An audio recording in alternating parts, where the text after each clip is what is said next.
Invitarlos a los que quieran asistir a las conferencias, a los posgrados, a los diplomados, que se vinculen en la parte de investigación. Hace solo una semana la Universidad Javeriana se ganó en España el Premio Internacional de Investigación con una propuesta de posgrados y de pregrado sobre osseointegración. Bastante interesante. Y vamos a comenzar el tema que nos toca hoy. Vamos a hablar hoy durante aproximadamente una hora sobre alternativas con resinas compuestas, tanto en técnicas directas como con técnicas indirectas. Hablar de resinas compuestas hoy en día realmente es uno de los temas más pasionales y más grandes que hay. La ontología adhesiva, los desarrollos tecnológicos han sido innumerables casi que en el siglo que ha seguido a continuación. Y todo comenzó en la década de los 50, los desarrollos iniciales de las resinas adheridas o no adheridas, en donde las investigaciones que todos sabemos de los doctores Bowen, Bonocor, nos llevan al acondicionamiento ácido y a la utilización de resinas compuestas para la preparación, utilización y desarrollo en la operatoria. Pero no es sino hasta los mediados o finales de la década de los 70 en donde el advenimiento de las resinas de micropartícula desarrollaron la posibilidad de hacer resinas un poco de más estética. Por supuesto, todas estas resinas eran simplemente de sistemas de autocurado. Por sus bondades y sus inconvenientes nos llevan a que la adhesión a la dentina fuera un fracaso. Pero en la década de los 80 todos sabemos que el doctor Fusayama, el doctor Nakabagashi, con su descripción de la zona híbrida y por supuesto con todo el advenimiento de las nuevas tecnologías, nos permitieron mejorar y dar un gran salto en la odontología adhesiva. Muy poco tiempo, realmente, muy poco tiempo, pero mucho tiempo. Mucho tiempo porque las resinas siguieron evolucionando hacia técnicas híbridas y estábamos utilizando, por supuesto, hacia finales de los 90, resinas microhíbridas. Cambios totales en las tecnologías, en la confección y el desarrollo se tuvieron que ver implementados. Las resinas fluidas, por supuesto las condensables, como los cambios de amalgama que se hacían en esa época, tenían que venir de la mano de los nuevos sistemas de curado de luz. Y para todos nosotros los que nos desarrollamos en esta época, algunos más jóvenes, algunos con mayor experiencia como yo, Nos crecimos, nos vimos desarrollados en tecnologías nuevas y cambió nuestra vida para siempre. Los nuevos sistemas adhesivos en las finales del siglo pasado, la última década del siglo pasado, permitió que las resinas compuestas fueran realmente un hito que funcionaba y que hoy sabemos que realmente se pueden realizar. Por supuesto, todo cambia y comienza la tecnología LED. Como todo que comienza, grandes cambios, grandes inconvenientes, pero al fin de cuentas desarrollo que es indiscutible, mejoraban la vida de todos nosotros. ¿Y este siglo qué pasó? Este siglo, los nuevos sistemas adhesivos, pues, siguiendo con el grabado total, como vamos a ver más adelante, aparecen nuevas tecnologías en las cuales los autograbadores toman una ventaja grande, sobre todo en Europa y América. En Latinoamérica no tanto, hemos sido muy prudentes en tomar, yo creo que ese respiro, y realmente yo creo que nos sirvió. Estos 10 años sirvieron para decir, esto hay que tener cuidado, y hoy por hoy los sistemas autograbadores, que no son nada, ni siquiera se parecen a lo que aparecieron hace 10 años, pues sabemos que los podemos utilizar con toda confianza. Y por supuesto, aparece la nanotecnología, patentada por la compañía 3M, pero por supuesto todas las compañías entran con sistemas nanohíbridos. Sistemas nanohíbridos que nos permiten desarrollar nuevas bondades en la resina directa, pero también técnicas implementadas hacia las resinas indirectas.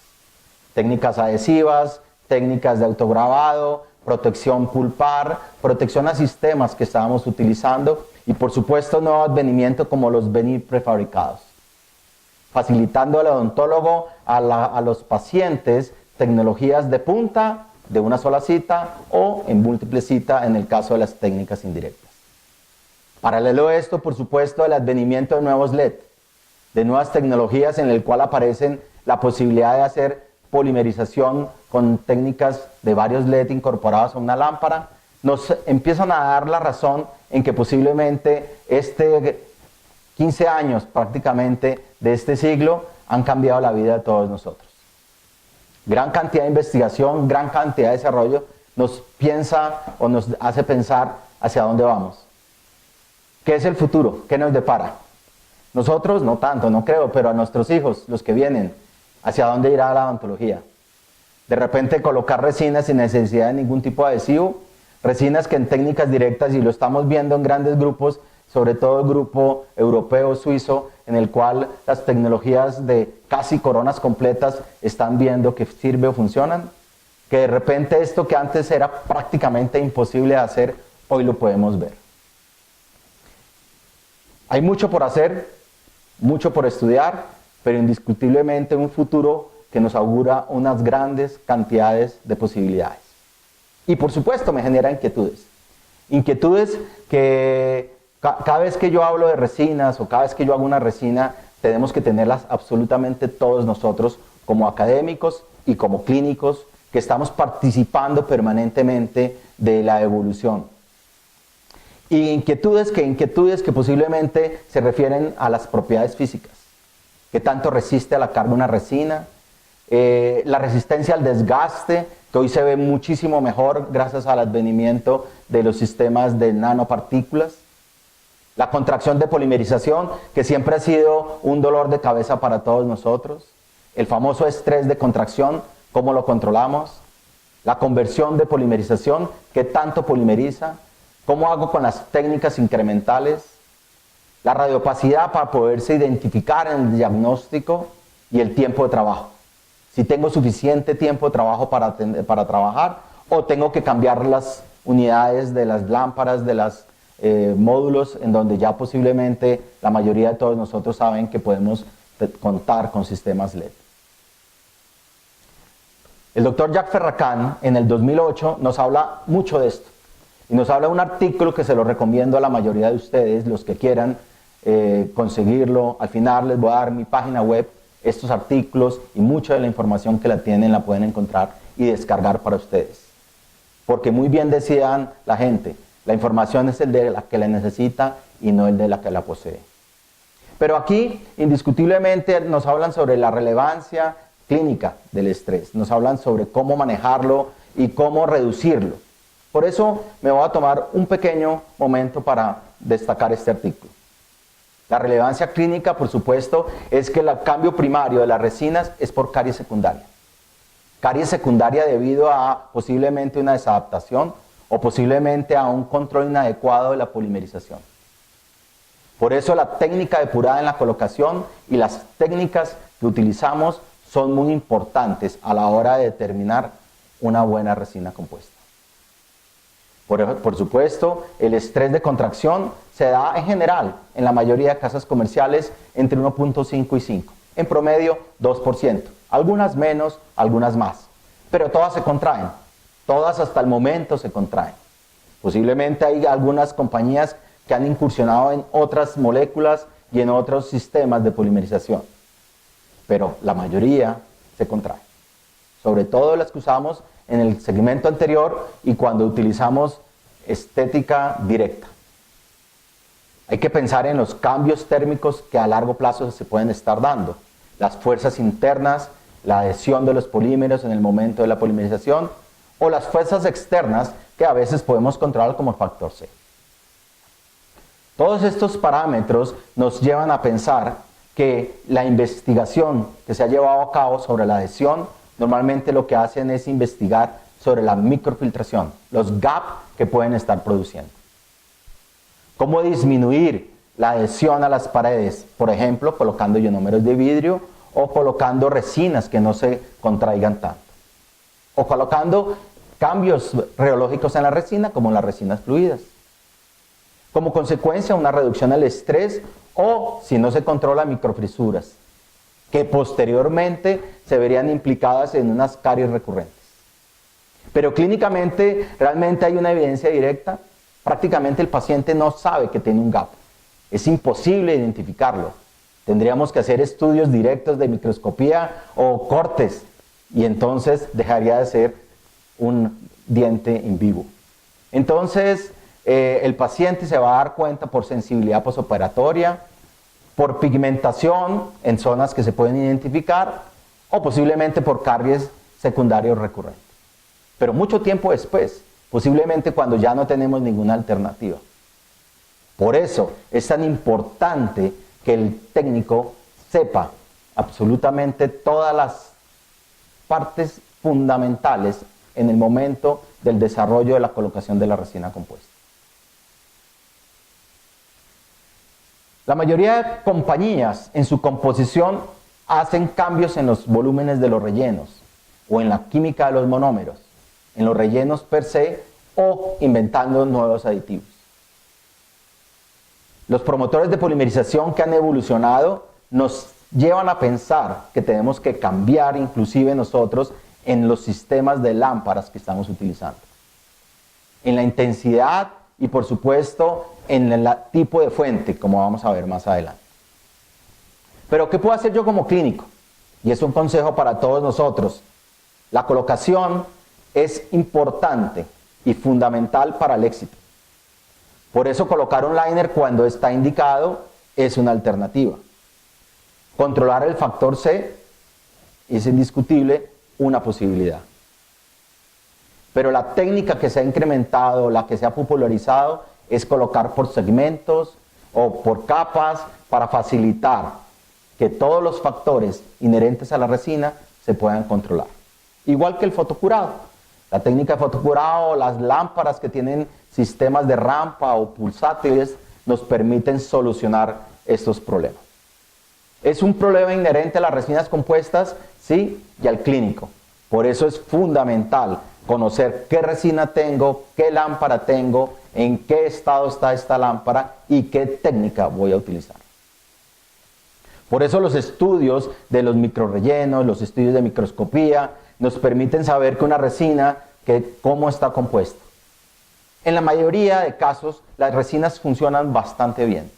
La mayoría de casas comerciales tienen productos adecuados que responden más fácil al pulido, que responden con mayor resistencia, pero en general, todas funcionan.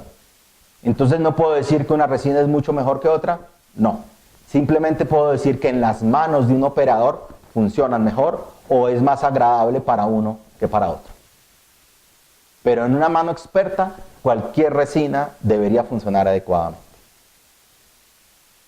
Estudios como el de Nicoletta, en el cual nos muestran toda la investigación sobre las propiedades físicas de las resinas. Este es un estudio muy bonito en el Clinical Oral Investigation del año 2013, en el cual nos hacen una comparación entre resinas fluidas, microhíbridas, nanohíbridas, y nos hace una investigación de la mayoría de resinas del mercado, en módulo elástico, dureza Vickers, creep, módulo flexural, y nos llevan a la conclusión que hay unas resinas desde el punto de vista físico que se comportan mejor, por ejemplo, a la resistencia a la carga, pero que otras por sus composiciones tienen un mejor módulo elástico y entonces podrían ser más flexibles, y que otros por sus mismas características de relleno nos indicarían que son más fáciles de pulir. Pero en general, todas las resinas, y vuelvo, insisto, pueden ser usadas en la boca. Y al ser usadas en la boca, pues quiere decir que están indicadas para técnicas directas y, por supuesto, como vamos a ver más adelante, para técnicas indirectas. Pero ¿cómo determino yo cómo utilizar una resina compuesta? ¿Qué resina compuesta usar? Inclusive, dentro de las mismas compañías hay diferentes tipos de resina compuesta, que pasan desde las híbridas o microhíbridas hasta las nanorellenos, con más carga, con menos carga, con diferentes propiedades. Por supuesto, el mercado latinoamericano, a Dios gracias, ha sido invadido por muchas de estas, que antes estaban únicamente dedicadas al mercado europeo o americano. Hoy contamos indiscutiblemente con una gran variedad de productos a los cuales yo me puedo acercar. Pero hay que hacer una historia clínica que nos va a permitir determinar qué le pasó al paciente. Y por supuesto, el diseño fotográfico, modelos o planeación o análisis digital nos van a ayudar para determinar qué voy a hacer. La historia clínica que a mí personalmente me gusta es la descrita por el doctor Mario Fradiani en su libro de Quintasencia. Una historia clínica que nos da una orientación sobre la parte fundamental de cómo está este paciente. Nos da toda la parte de fonemas, la parte de sonrisas, pero hay que incorporarle a esto también esa parte importante de oclusión. ¿Cómo está la oclusión del paciente? Esas fracturas o fisuras son simplemente estéticas que quiere mejorar, o es un paciente que bruxa, o es un paciente que tiene hábitos.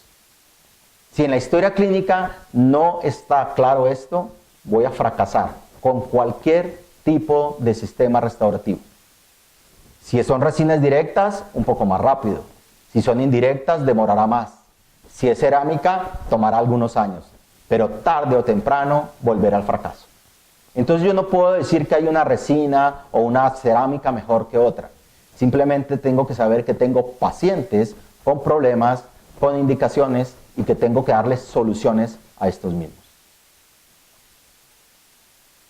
Miguel Ángel decía, un artista debe tener sus propios instrumentos de medición, no en sus manos, sino en sus ojos. Y como estamos hablando de técnicas directas, lo primero que le tengo que enseñar a mi clínico es qué tiene que ver. Y al saber qué tiene que ver, podrá hacer. La experticia se desarrolla, pero tengo que aprender a ver. Por eso los sistemas de iluminación o magnificación son fantásticos. Desde las más económicas como las lupas de joyero que todas encontramos en cualquier tienda de barrio, hasta las más tecnificadas, importadas o con medición adecuada. Cada quien determinará la amplitud o cercanía que tiene. La recomendación general es entre 3 a 3,5 puntos de X. Pero cada uno determinará qué necesita. Yo, personalmente, aparte de las lupas, que es para un trabajo directo, utilizo la fotografía. Para mí la fotografía, realmente la macrofotografía, me da la huella digital individual de todo lo que yo hago. Obviamente hay que adquirir equipos adecuados. Es una inversión, no es un gasto. Pero con eso voy a poder determinar y detallar cosas que de ninguna otra manera podría hacer. Como todas las características dentales, aquellas que yo veo en fisuras, aquellas que yo quiero reproducir con mi resina, aquellas que yo quiero replicar de alguna manera. Por eso, ¿qué tengo que ver? Es lo que sigue a continuación. El esmalte. Por supuesto es menos cromático y más translucente que la dentina. Por eso cuando yo reemplazo con resina compuesta el esmalte, es el esmalte. Y cuando pongo esmalte, tengo que ponerlo más translúcido y que permita que se transfiera la información del color de la dentina. Por supuesto tiene diferentes posibilidades de iluminación. Y aquí hay que ser muy claro en algo. Esmalte grueso en resina compuesta normalmente genera una disminución en el valor, lo que se transfiere en colores grises. Mucho cuidado con esto. Posiblemente hay que primero conocer el material que coloco, la translucidez que tiene. Pero en general la mayoría de resinas compuestas, sus esmaltes son muy translúcidos, lo que se transfiere en una pérdida de valor y en un cambio de color hacia gris. Por eso tenemos que tener mucho cuidado al modificar el grosor. La superficie puede variar en todas sus características, tanto convejas como convexas. La macro y microtextura es fundamental. Y aquí me lleva a pensar que hay que encerar.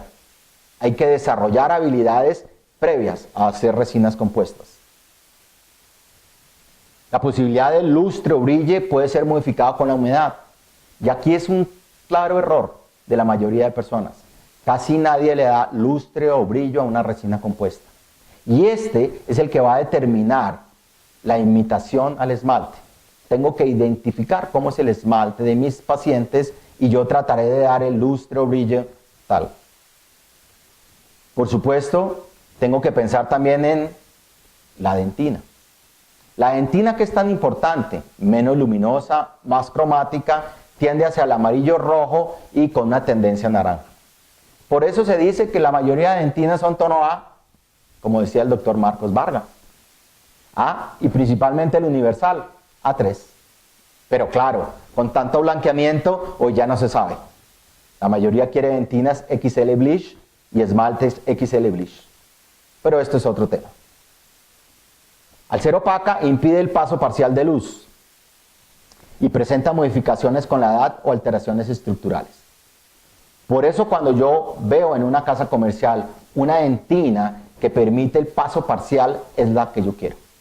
Yo no necesito una dentina que opaque al 100%, porque deja de ser natural. Yo necesito una dentina que permita parcialmente el paso de luz.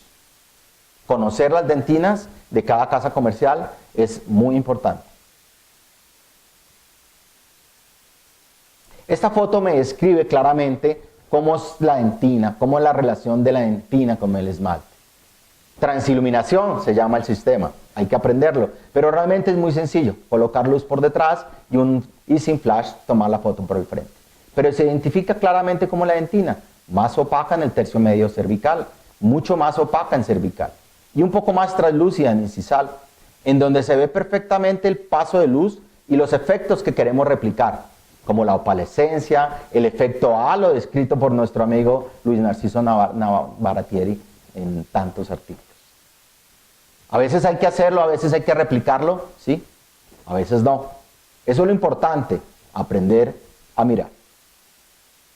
Y algunas herramientas extras, como el sistema de polimerización lineal. Aquí yo fabriqué en mi cámara un polimerizador lineal vertical, simplemente un filtro lineal vertical y uno circular. ¿Qué hace eso? Disminuye la reflexión. Miren, en la misma foto en la cual yo tomo sin el polimerizador y con el sistema de filtros. Se ve perfectamente cómo está la dentina. Miren cómo se ve la resina. Se quita la reflexión y empiezo a tomar y determinar qué tengo que hacer con mi paciente. Juguetes que existen en el mercado, por supuesto, el Smile Line de Style Italiano, en el cual yo puedo identificar esto mismo sin necesidad de tomar una foto. Inclusive ahora viene para iPhone. Son ayudas, simplemente ayudas. Un protocolo de intervención clínica, y es un protocolo que tengo que seguir siempre que hago casos clínicos. El primero, por supuesto, el diagnóstico. pero en la intervención clínica, aislamiento absoluto del campo operatorio. Parcial, si quieren, en la zona anterior, pero donde yo no puedo controlar la humedad y el control de fluidos debe ser absoluto. Preparación y protección dentinopulpar en el caso de ser necesario, acondicionamiento ácido si se va a realizar, y cómo coloco esa resina compuesta. ¿Qué truquitos tengo? ¿Qué tips tengo? Para, por favor, al final terminar y pulir. Ese es mi protocolo que debo seguir al pie de la letra con todos mis pacientes. El primer paso es el aislamiento absoluto del campo operatorio. Si yo no aíslo, es prácticamente imposible seguir cualquier técnica adhesiva. El más fácil, dique goma, tela de caucho, arcos, algodones, en donde yo pueda controlar. Lo importante es que no haya humedad, control de la humedad, control de los fluidos. Y la preparación cavitaria en anteriores que está descrita en la literatura. En el año 2000, Deney, en el año 2007, Mangani, en el año 2012, Horvath. Y todos llegan a que entre más tiempo pasa, nos hemos vuelto más minimalistas. El menor agresión posible al tejido dentario es lo que prima hoy. Por eso tengo que pensar en que simplemente la eliminación de la lesión o de la obturación previa es el paso inicial. Luego, hacer ángulos redondeados. En adhesión y en resistencia de los materiales de resina compuesta, los ángulos agudos son enemigos. Todo debe ser redondeado. Después dispongo los prismas de esmalte para mejor adhesión. Y aquí cabe recordar que entre mejor esmalte tenga, entre más esmalte tenga, mejor adhesión tengo. Sigue siendo la adhesión al esmalte nuestro principal propósito. Por eso, en casos en donde yo simplemente voy a agregar resina, de cortico y no hago ningún otro tipo de preparación. Es muy sencillo. Profilaxis debe hacerse, es mandatorio. Personalmente me encantan los sistemas de profilaxis en el cual yo sé qué tipo de índice de abrasión a la dentina tiene. Fina, media, gruesa. Utilizo un sistema de abrasión media libre de flúor. Nos permite garantizar eliminación del barro, eliminación de las partículas o residuos que quedan, pero sobre todo sin agresión. Y libre de flúor para facilitar la adhesión. Y en técnicas adhesivas, ¿qué les puedo decir? Realmente ha evolucionado tanto y cada uno de nosotros desarrolla una nueva. Yo diría que lo mejor que uno tiene que hacer es leer las instrucciones del fabricante. Si poner una gota, si poner 2 gotas, si airear, si no airear, si esperar 30 segundos o 40 segundos, si hacer una segunda aplicación o no. Realmente son técnicas que han tratado de evolucionar. Pero para mí la mejor indicación es la que hace el fabricante. Si el fabricante dice, aplique una gota, frote ligeramente y espere 40 segundos antes de airear, es lo que se debe hacer. Aunque hay investigaciones independientes y de universidades en donde nos han ido demostrando que la aplicación o el frotar el esmalte no es adecuado, que el frotar la dentina mejora la adhesión. Si yo grabo, normalmente grabo con ácido fosfórico. Es el estándar Gold. Ácido fosfórico al 37%, por 15 segundos el esmalte, por 5 segundos la dentina. Ideal utilizar en esos casos grabados adhesivos de quinta generación. Todas las casas comerciales lo tienen, algunas con algunas virtudes como menos acetonas, mezclas de alcoholes, algunas que ni siquiera tienen eso sino simplemente agua. Cada una tiene su investigación, cada una tiene la posibilidad de desarrollo, pero en general la mayoría se mueve en un ambiente adecuado para la adhesión hoy. Sabemos por la literatura que cualquier elemento que se adhiera por encima de 17, 18 megapascales es adecuado para una resina directa. Y esmalte, por supuesto, haciendo grabado ácido, todo va a estar por encima de los 18 megapascales. Pero si no quiero grabar porque tengo susto de grabar la dentina, una de las tantas filosofías en nuestro hemisferio principalmente, pues puedo utilizar adhesivos de séptima generación. Grabar esmalte para mejorar algo la adhesión, hacer grabado selectivo, pero no grabar ni tocar la dentina. Y hoy sabemos que estos adhesivos nos están generando una excelente estabilidad. Ha cambiado el pH. Aprendieron que con pH tan ácidos iba a tener una hidrólisis temprana. Hoy tenemos mayor estabilidad de esa zona híbrida y nos está garantizando tratamientos a largo plazo. ¿Y qué puedo decir de las lámparas de fotocurado? Un dolor de cabeza para todos nosotros.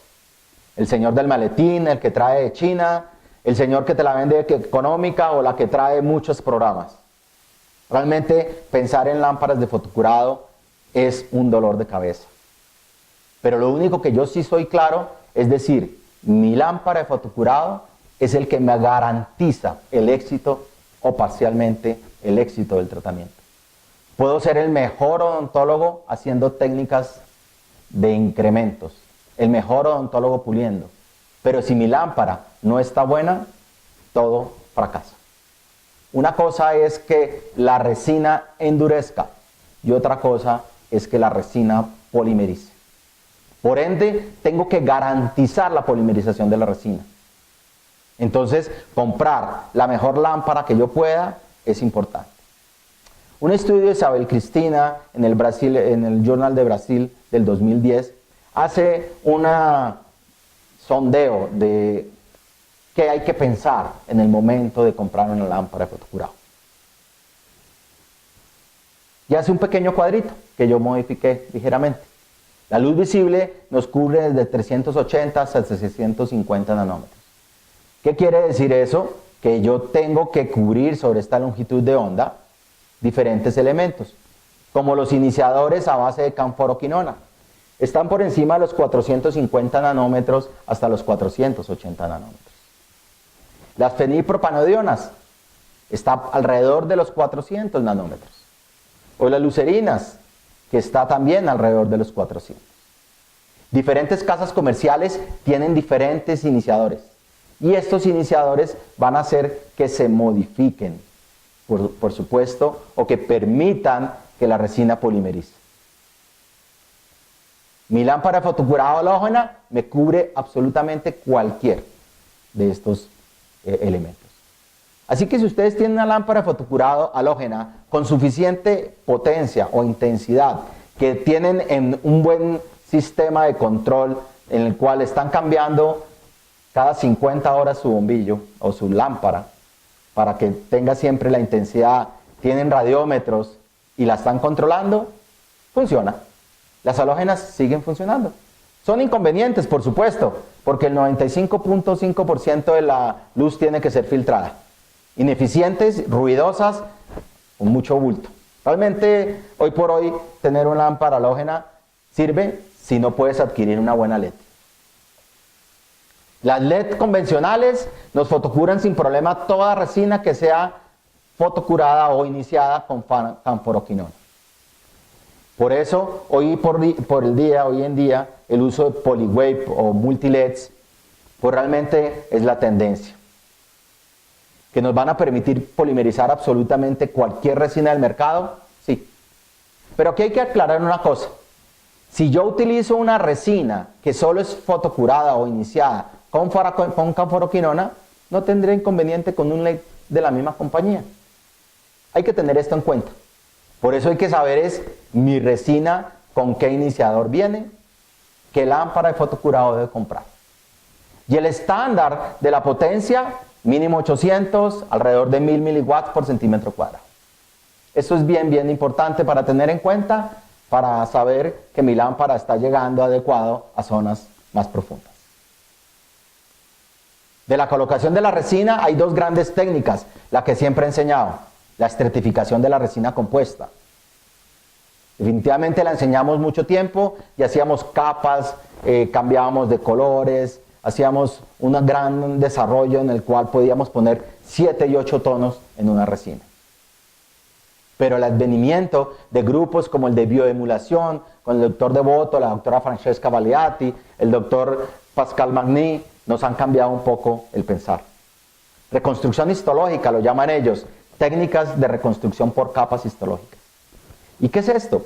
Muy sencillo, realmente colocación de dentinas, tono de dentinas, de esmalte con diferentes tonos, permitiendo el paso de luz o efectos si quisiera hacerlo. Es replicar lo que la naturaleza le dio al diente. Así de sencillo. Y por supuesto terminamos definiendo contornos y periferia. Definimos la morfología y la superficie de los rebordes y podemos dividir con un sistema de ley de sextos. Podemos generar microtextura cuando la tiene. Si no la tiene, le recomiendo no hacerla. Realmente no es la adecuada. Superficies lisas en el caso de que se requieran. Pero si yo tengo una superficie lisa, aumenta la concentración de luz reflejada y la superficie se ve muy plana. Si yo quiero un paciente o replicar la estructura de un paciente joven, la superficie lisa no es la más adecuada. Haré un poco más de textura, aumento de rebordes y volúmenes. Empezamos, por supuesto, creando sombras para crear la sensación de profundidad y iluminación. Le damos un buen brillo a los rebordes proximales para que iluminen, le dan prominencia. Las líneas verticales alargan el diente y las horizontales lo aumentan. Entonces yo puedo modificar los contornos de los dientes con solo hacer líneas. Los planos axiales aumentan el volumen y los contornos blancos, por ejemplo, colocando un tono más claro en proximal, aumentan el grosor. Hace que el diente aumente su volumen. Los planos oscuros disminuyen el grosor y puedo poner, por ejemplo, en dientes muy anchos, tintes interproximales. Utilizamos fresas de diamante 40 micrones para pulir, las de granito rojo. Hacemos un prepulido y textura y luego con discos, gomas y frescas hacemos todo el pulido final. Pasamos pastas diamantadas de más gruesos, de una micra, y al final brillamos con gomas de brillado y pulido final y pastas diamantadas de media micra. Estudios como el de Tamayo nos muestran que los tratamientos de la resina van a depender del pulimento. Entre partículas más pequeñas, el pulido es mejor. Entonces tengo que conocer de qué grano es la partícula de mis pulidores. Si mi resina es dura, ¿cómo es el pulidor adecuado para esta resina dura? Si mi resina es blanda, ¿cómo es el pulidor adecuado para mi resina blanda? Por eso en superficie lisa los discos como el Soflex son los adecuados. Pero si yo quiero dar textura a sistemas de pulido como el Astropol, Astrobrush o cepillos, no van a funcionar. El sistema One Gloss de Shofu o el Enhanced de Dentsply sirven para el prepulido, pero para terminar nos gusta terminar con gomas y cauchos un poco mejor. Cada quien tiene su estuche, cada quien tiene su casa.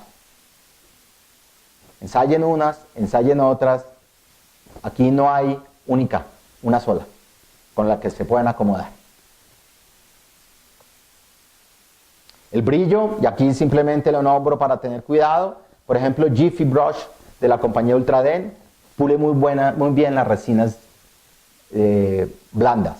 Y cuando digo blandas no es que se caigan o se rompan, simplemente que el relleno no permite utilizar gomas más blandas. La Diatech o el Astropol nos trabajan con resinas más duras, resinas que tengan más carga.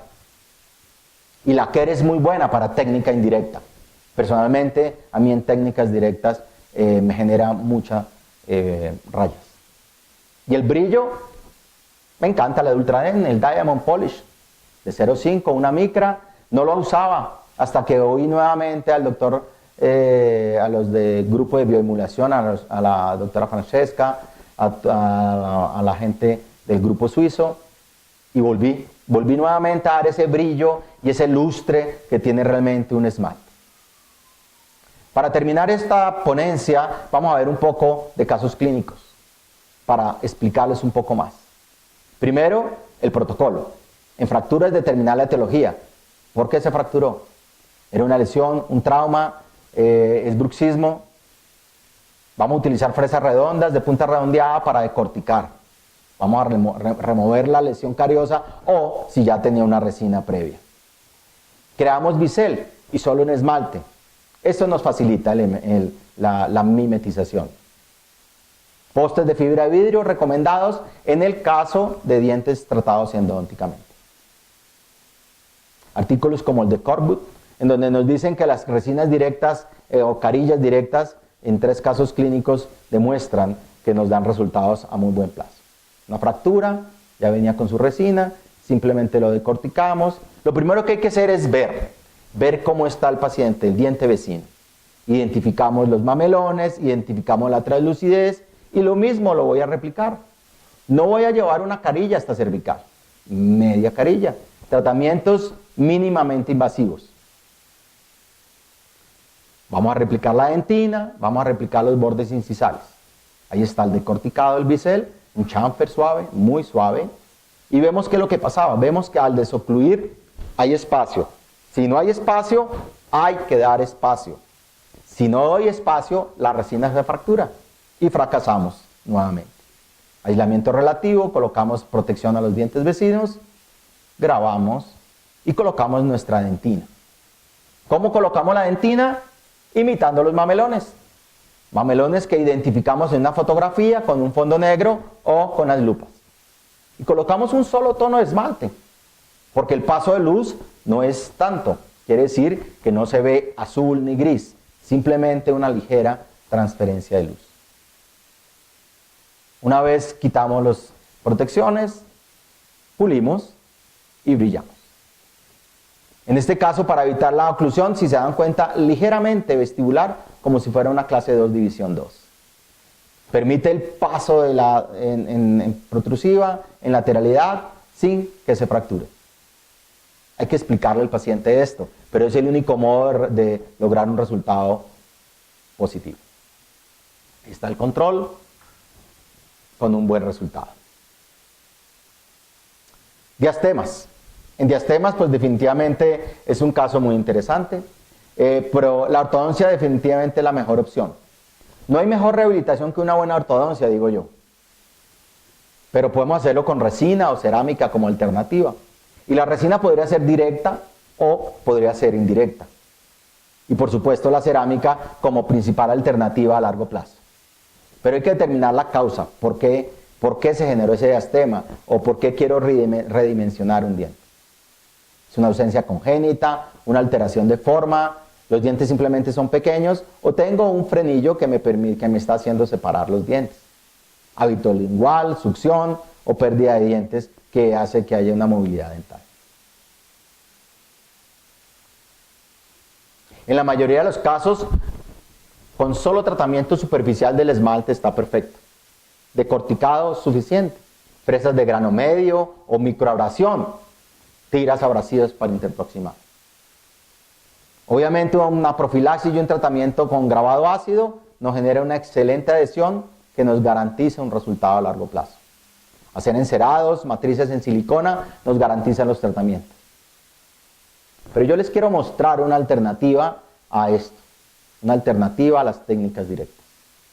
Son los veneers en el cual vienen prefabricados. El doctor Gómez, Joao Gómez y Perdigao nos muestran en el 2014 un artículo sobre las bondades del sistema. Es indiscutible que hay que aprenderlo, hay que hacer talleres, pero es una alternativa directa con carillas prefabricadas indirectas. Tengo un caso en el cual voy a redimensionar, cerrar un diastema, vamos a trabajar solo los dos centrales. Viene con unas matrices guías en el cual toma las medidas, viene small, medium y large, y determinamos que medium debe ser, porque vamos a alargar ligeramente el borde incisal. Aquí ya nos estamos dando cuenta que en la parte cervical tengo que recontornear mi matriz. Esta es la matriz y las vamos a acondicionar. Decidimos que era una M del lado del 11. Miren el grosor, 0.7, 0.6 aproximadamente. 0.6. Quiere decir que si ustedes van a colocarla una sola, va a aumentar un poco el contorno. Posiblemente tienen que decorticar. Pero normalmente estos casos se colocan mínimo dos. Los dos centrales y laterales, o de canino a canino, para hacer un diseño de sonrisa.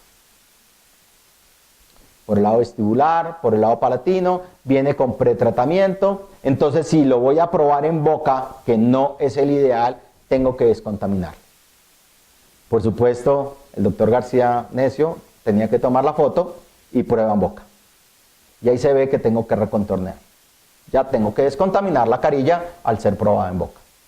Decorticamos, redondeamos, pasamos lijas por proximal y vemos nuevamente el exceso que quedaría ese cervical. Quiere decir que tengo que recontornear.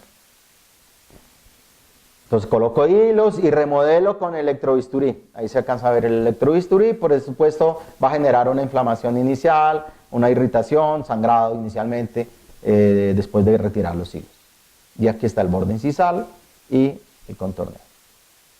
Ya están recortadas y listas. Aislamiento del campo operatorio, vuelvo, insisto, siempre fundamental. Profilaxis, grabado ácido protegiendo los dientes vecinos con una cinta de teflón. Lavamos, secamos y colocamos nuestro adhesivo. No se fotocura. ¿Cómo contaminé? Pues tengo que descontaminar. La más fácil es utilizar ácido fosfórico. Por simplemente 5 segundos, lavamos. Colocamos hilano, nuestro adhesivo y una capa, y esto es muy importante. Los que tienen microcalentador, úsenlo. En este caso, el microcalentador nos va a facilitar la colocación de la resina. Realmente va a hacer que la resina quede mucho más maleable. Queda como si fuera fluida y lo podemos colocar. Pero si no tenemos el microcalentador, coloquemos una capa muy delgada, porque si no aumentamos ese 0.6 y lo podemos dejar en 0.8 o 1 milímetro de grosor. Entonces debe ser una vía, la resina es simplemente una vía de relleno y cementación. No debemos utilizarlo como complementador.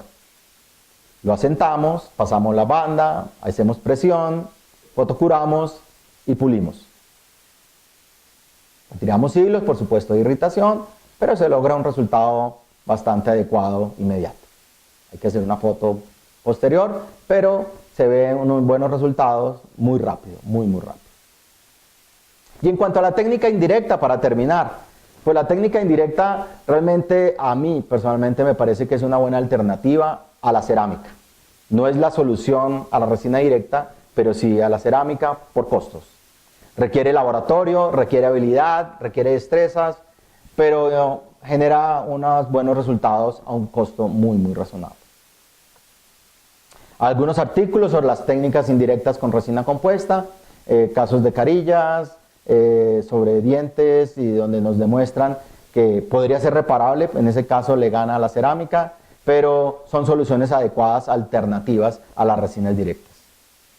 Los estudios demuestran que al hacer una sobrecocción mejora las propiedades físicas, incrementa su resistencia y el pulido se mantiene permanentemente.